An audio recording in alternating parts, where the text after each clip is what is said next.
This is Emerald Crossing Science, Day 4. This experiment is called Sticky Stuff. And on this day, we're talking about sheep and their wool and the fact that there are scales on the wool that can catch onto things and they can get dirt and everything in their fleece. So we're doing an experiment with Velcro. And the way that I got my Velcro, I purchased it from hookandloop, all one word, .com. And I bought 4-inch wide Velcro, and then I had them cut it into 1-inch pieces. So rather than me having to cut Velcro, it was so much easier. Anyway, you have two sides. You have the loop side, which is the fuzzier, softer side, and then you have the hook side, which is the rough side. So wherever you get your Velcro, you don't have to have two different colors. I just did that so that the kids would see the difference between the two. And what we had them do is we just have a variety of different things here. And really, you don't have to use these exact things. You can use whatever you happen to have. And we had them go around first with the loop side and see if anything would stick. Okay?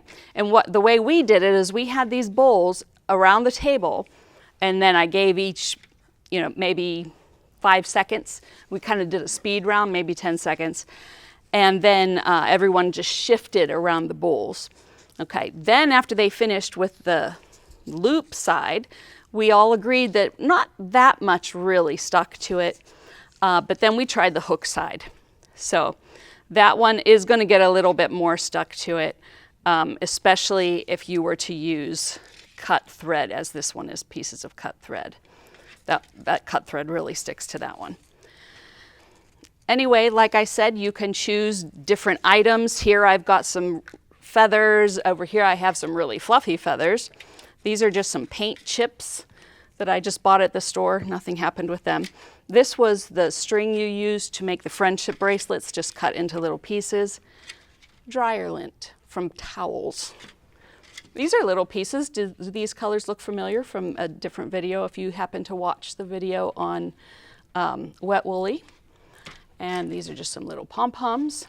These was a straw cut into real tiny little pieces. And then some Q-tips, some marbles, and just see what happened. Okay, so in the end, the kids all agreed that the hook side does catch more stuff on it, but a sheep's wool is actually more like the loop side. So it was just a little lesson in learning about sheep's wool. This is Emerald Crossing Science, Day 4. This experiment is called Overflow Your Cup. So today we're talking about the blessings that our cup overflows with. So we've got some cards here on the table that if you were in a classroom or something, you could hang up on the walls around the room.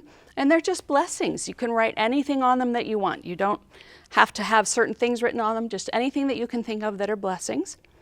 And then we're going to talk about your cup overflowing, and we're going to talk a little bit about water and the structure of water and how molecules tend to stick together. And the interesting thing about water is how many molecules you would need to be in one drop. So I'm going to write these out here. So what number is this, Matthew? It's 1,000. It's 1,000. Now what is that? It's 1 million. You know what's going to happen, right? You're not going to know the names of them because I don't know the names of them once you get so high. So that's a billion, right? And there's a trillion. It's still more. We still need more molecules. You know what? I'm not going to ask you what the names are anymore because I don't even know what the names are. Okay? That many? Nope, there's more. How about this many? You think that's it? No, there's more.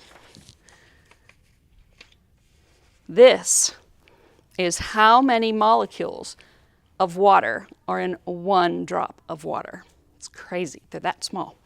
Okay, so what the kids are going to do in this one is they're going to have a little cup here that they're going to fill just about to the rim of this cup. And once they get to the rim, so go ahead and just fill that up and get it up to the rim. Once it's to the rim, then they're going to start going drop by drop by drop to see how many drops can they fit in before their cup overflows. All right, so you're almost to the top. I wouldn't put your thing down in there. You're breaking the surface tension. Keep your tip above. Okay, little hint there. Okay, does that look pretty close to the top? A little bit more. So you can tell the kids, you can already, put some water in there to start, otherwise you're going to be waiting. All right, you're looking pretty close to the top. You ready to start counting? Let's go drop by drop now. So he's going to go drop by drop and count how many drops until his cup overflows. Now, if you look from the side, you may be able to eventually see, once he gets enough in there, that the water is actually going to bubble up over the top because of the surface tension of the water.